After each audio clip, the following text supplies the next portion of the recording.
so ny finoko anao tsy ho very ny fanantenako no ny fitiavanao satria anao le nanome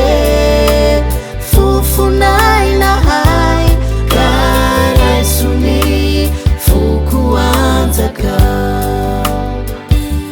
tsy ho very aho fa manana anao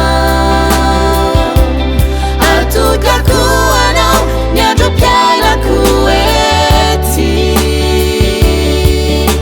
ianao efa nampanante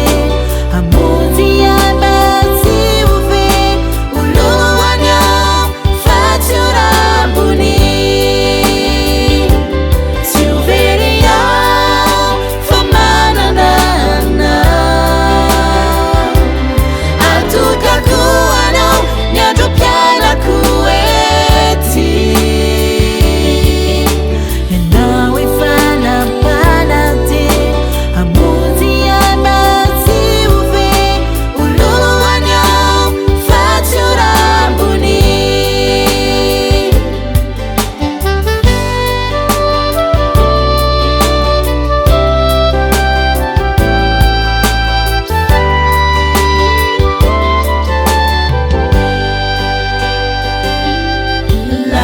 lalipakariza so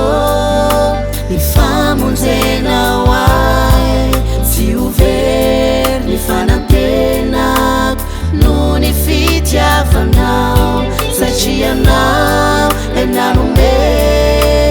fofonainahay karaisony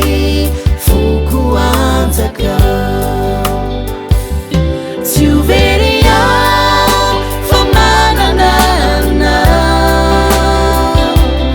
atokako anao ny andro mpiainako ety ianao efa nampanante hamonjy amba tsy ho very olohany aho fa tsy ho rambony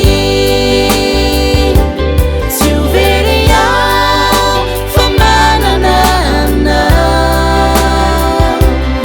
atokako anao ny andro mpiainako ety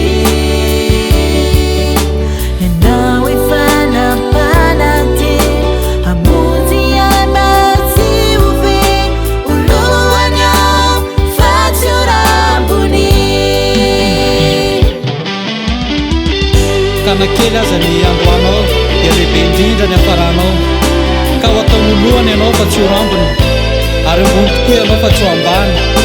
raha miaiso ny tandrina ny didiny ary manaraka azy ianao efa